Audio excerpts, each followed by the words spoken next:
Hi everyone, welcome to the channel. Stay tuned with Kush. So guys, आज का जो ये वीडियो है, ये video child readiness and what is the right age of the play school के ऊपर based है। जो मेरा बेबी है वो अभी 2.5 ईयर का है। मेरी बेटी 2.6 एज जब रनिंग थी, मैंने उसे प्ले स्कूल भेज दिया था। वो प्ले स्कूल जाने लग गई थी, बट बहुत चीज़ें जब मैंने उसे प्ले स्कूल भेजा तो नोटिस करी कि एक बच्चे के अंदर बहुत सी ऐसी चीज़ होती हैं जो आपको चेक करना बहुत ज़रूरी होती है कि बच्चे के अंदर प्ले स्कूल के लिए जो रेडीनेस है वो आई है या नहीं, या उसकी एक राइट एज और प्रॉपर एज है या नहीं कि हम उसे प्ले स्कूल भेज सकें। वो सब चीज़ें मैंने अपने बच्चे के अंदर एक्सपीरियंस की एंड मीनवाइल मुझे लगा कि इट्स गुड जो मैंने एक्सपीरियंस किया वो मैं आप लोगों के साथ शेयर करूं, so that you guys can actually also relate the things which is happening with me also happening with you also or not। और अगर आपके साथ भी सेम चीज़ें हो तो आप उसे फेस कर सको, आप उसे एनालाइज कर सको और फिर अपने बच्चे को उस अकॉर्डिंग ट्रीट कर सको। So play school, what actually the play school is. Play school एक प्रोग्राम है जो कि इस तरीके से डिज़ाइन किया गया है जहाँ पे बच्चों को रेडी किया जाता है एक्चुअल स्कूल के लिए, जहाँ बच्चे फन वे में एक्टिविटीज़ करके, फन वे में अपना ब्रेन डेवलपमेंट करके, फन वे में चीज़ों को लर्न करके सीखते हैं, और जहाँ बच्चे होम अवे फ्रॉम होम में रहकर चीज़ों को सीखते हैं, उन्हें समझते हैं, उनकी लर्निंग होती है, उनके फन मूवमेंट होते हैं जिन्हें वो डे बाय डे इंजॉय करते हैं। Now maximum of us knows कि बच्चों का जो ब्रेन डेवलपमेंट है वो 5 इयर्स से पहले हो जाता है। आई मीन 5 इयर्स की एज तक बच्चों का जो पूरा ब्रेन डेवलपमेंट है वो प्रोसेस टेक्स प्लेस कर लेती है। वो जो एज होती है जहाँ पे बच्चा ग्रो करता है 5 इयर्स के माइलस्टोन तक, वहाँ पे उसे बहुत ज़्यादा एक्टिविटीज़ चाहिए होती है, बहुत ज़्यादा वर्सिटिलिटी चाहिए होती है।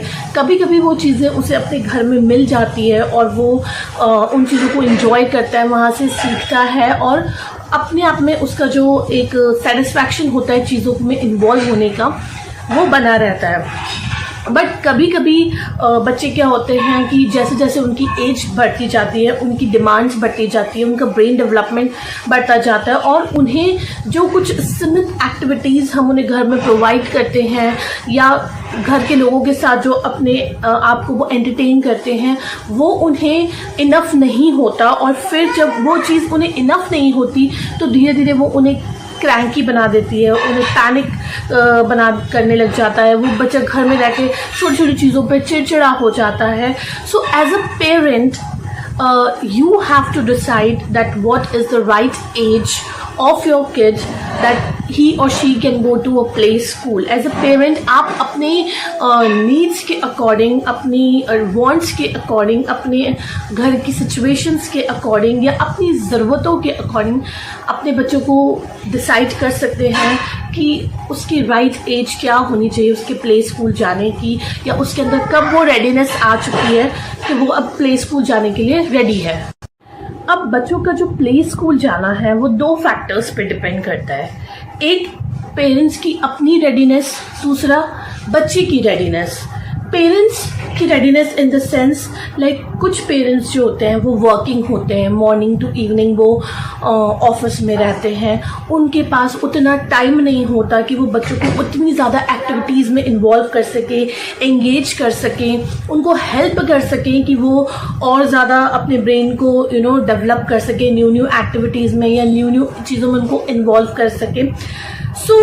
जो पेरेंट्स वर्किंग होते हैं बेसिकली वो फिर सोचते हैं कि लाइक 2 इयर्स का जब बच्चा हो तो हम उसे प्ले स्कूल में डाल दें जहाँ पे वो अपना 3 घंटे का जो टाइम है वो स्पेंड करके आएगा, वहाँ उसको नई नई एक्टिविटीज़ करने को मिलेंगी, न्यू चीज़ों में वो इन्वॉल्व होगा। वहाँ बहुत चीज़ें एक्टिविटीज़ होती हैं, paintings, drawings, playing, book reading में खुद को इन्वॉल्व करेगा, तो फिर वो वहाँ से एक फ्रेशनेस लेकर आएगा और वो घर में थोड़ा टाइम स्पेंड करेगा तो वो बेटर रहेगा। कुछ पेरेंट्स क्या होते हैं जो वर्किंग होते हैं, वो ईदर तो बच्चों को एक अर्ली एज में ही प्ले स्कूल ड्रॉप कर देते हैं या फिर क्रैश में ड्रॉप कर देते हैं।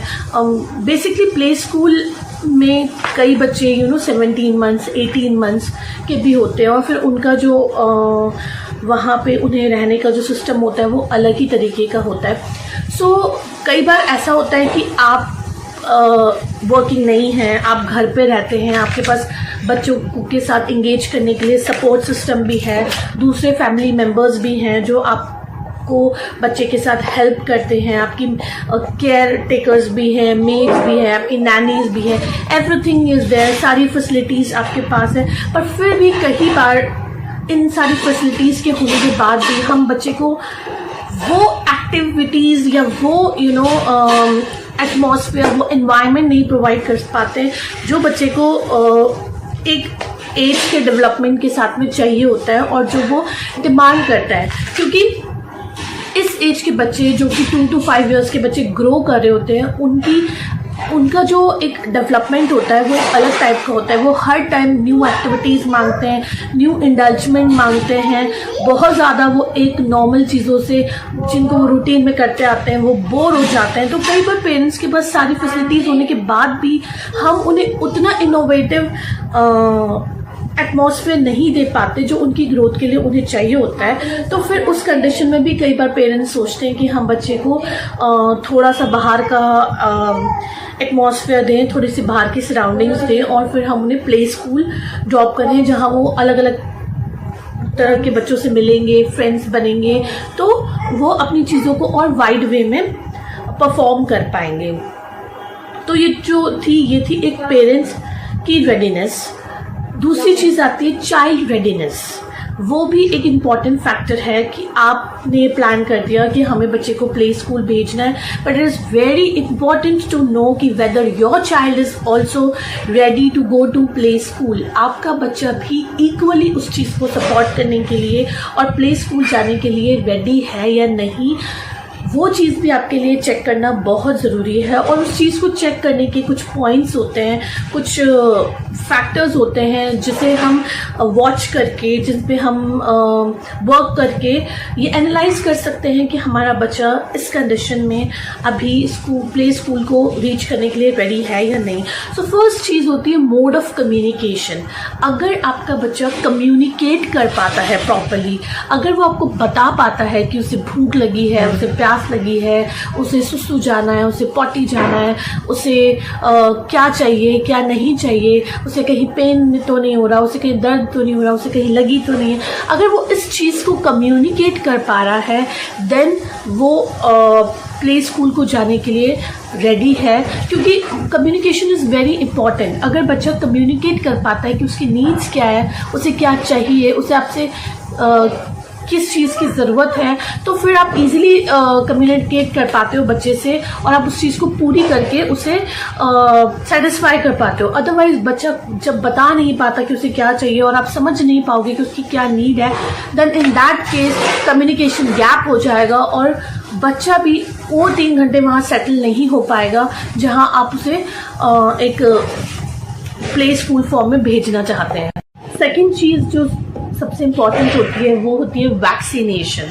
आपका बच्चा प्रॉपरली वैक्सीनेटेड होना चाहिए और आज के टाइम पे इट इज़ वेरी इंपॉर्टेंट कि जो भी मैंडेटरी वैक्सीन है वो बच्चे को लगे हुए ही होने चाहिए।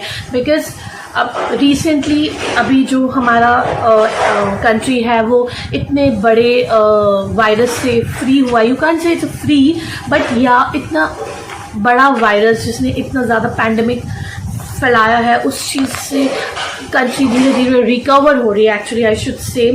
सो इस टाइम पे where there must be lot of infections, you don't know where it is, you can't see but there is. So in this condition बच्चा प्रॉपरली वैक्सीनेटेड होना ही चाहिए।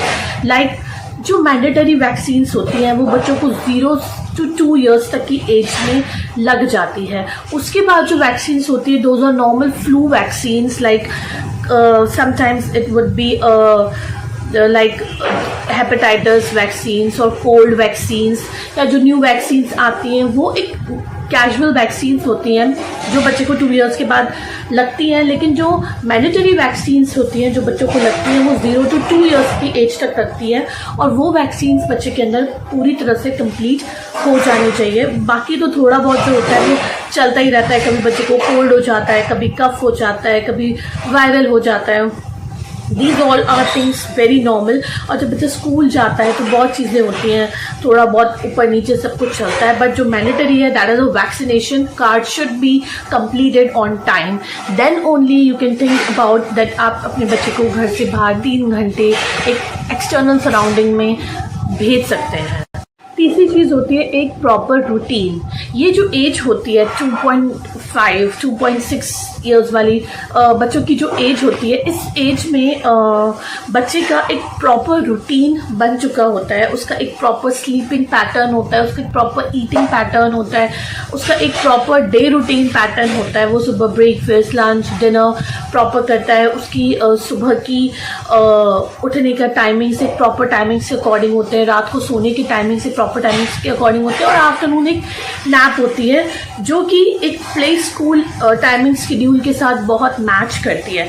तो इस एज के जो बच्चे होते हैं उनका एक प्रॉपर रूटीन बन चुका होता है, और क्योंकि वो उस रूटीन को फॉलो करने लग जाते हैं इसलिए भी उनको प्ले स्कूल भेजना ईजी होता है। क्योंकि अगर बच्चे का एक रूटीन नहीं होता, वो जब भी चाहे तब सोता है, जब चाहे तब उठता है, जब चाहे तब वो खाता है, तो फिर इस पैटर्न के साथ वो 3 आवर्स जो हैं वो प्ले स्कूल में नहीं निकाल पाएगा।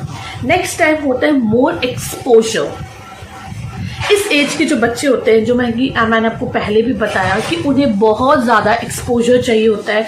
वो अपनी करंट इंगेजमेंट से, करंट एक्टिविटीज़ से बहुत जल्दी बोर हो चुके होते हैं। आप कभी भी नोटिस करोगे कि जब भी उनके पास बहुत सारे टॉयज़ होते हैं, लेकिन जब आप उन्हें कोई न्यू टॉय ला के देते हैं तो उनका इंटरेस्ट उन सारे टॉयज़ से हट जाता है, एंड देन वो करंटली उसी टॉय पे कॉन्सेंट्रेट करते हैं। और फिर जब आप दूसरे 2 दिन बाद ही उन्हें कोई न्यू एक्टिविटी या कोई न्यू टॉय ला के देंगे तो वो जो प्रीवियस टॉय उससे भी उनका इंटरेस्ट खत्म हो जाता है और वो न्यू में एंगेज हो जाते हैं। सो इस एज के जो बच्चे होते हैं उन्हें बहुत ज़्यादा एक्सपोजर, बहुत ज़्यादा एंगेजमेंट सब कुछ चाहिए होता है। तो जब जो प्ले स्कूल जब वो जाते हैं तो वहाँ उन्हें मल्टी एक्टिविटीज़ मिलती हैं, मल्टी चीज़ें करने को मिलती हैं, अलग अलग चीज़ों पे वो अपने घर की एक्टिविटीज़ से हटकर विजुअलाइज करते हैं, देखते हैं, परफॉर्म करते हैं, तो उन्हें वो चीज़ों पे मज़ा आने लगता है। सो ये नेक्स्ट पॉइंट होता है कि एक बच्चे को मोर एक्सपोजर की ज़रूरत है। तो ये एक्सपोजर जो है वो उसको चाहिए होता है, और ये भी एक चीज़ है कि बच्चा प्ले स्कूल जब जाए तो शायद इन चीज़ों में अच्छे से एंगेज हो जाए। नेक्स्ट चीज़ होती है सेपरेशन एंजाइटी। आपका बच्चा इस चीज़ के लिए प्रिपेयर्ड होना चाहिए कि वो 3 घंटे आपसे दूर रह सके, आपके साथ उसकी जो सेपरेशन एंजाइटी है उस चीज़ को वो टॉलरेट कर सके। और इस चीज़ की जो ट्रेनिंग होती है वो बच्चों को थोड़े टाइम पहले से ही दी जाती है। अगर आप प्लान कर रहे होते हो कि अगर हमें बच्चे को प्ले स्कूल भेजना है तो ये जो चीज़ें ये आपको थोड़े टाइम पहले से ही स्टार्ट कर देनी चाहिए। लाइक आप अपने आप को किसी रूम में बंद कर लो और बच्चे को बोलो कि आप किसी इंपॉर्टेंट काम में बिज़ी हो, और वो अपना जो थोड़ा टाइम है वो अपने नैनी के साथ या अपने केयर टेकर के साथ या अपने घर में फैमिली मेम्बर्स के साथ आपके बिना स्पेंड करे। जब उसके अंदर इस सेपरेशन को टॉलरेट करने की प्रैक्टिस होगी तो ही वो 3 आवर्स आपके बिना, फैमिली के बिना वहाँ प्ले स्कूल में स्पेंड कर पाएगा। क्योंकि जो बच्चे होते हैं वो फैमिली के बीच में, इस एज के बच्चे बहुत ज़्यादा पैम्पर्ड होते हैं, और जब उन्हें अकेले बिना अपनी किसी फैमिली मेम्बर को फेस किए उस एनवायरनमेंट में वो 3 घंटे स्पेंड करने होते हैं, तो बहुत बच्चों के लिए ये एक एंजाइटी जैसा ही होता है। So it is very important कि आपका बच्चा जब प्ले स्कूल के लिए रेडी हो रहा हो आप उसे एक सेपरेशन गैप मेंटेन करना की हैबिट डालना स्टार्ट करें। नेक्स्ट होता है self dependent. This is also very important point. आपका बच्चा जो है जब भी प्ले स्कूल के लिए प्लान आप कर रहे हैं तो आपको ये चीज़ माइंड में रखनी है कि आपका बच्चा जो है वो सेल्फ डिपेंडेंट हो जाना चाहिए। लाइक आप उसे बॉटल भर के दो तो वो खुद से पानी को पी ले, अगर आप उसे टिफ़िन डाल के दो या फिर मैम वहाँ पे उसे छोटी छोटी उन टिफ़िन जैसे बाइट करके दे दे तो वो खुद से उन बाइट को उठाकर खा सके।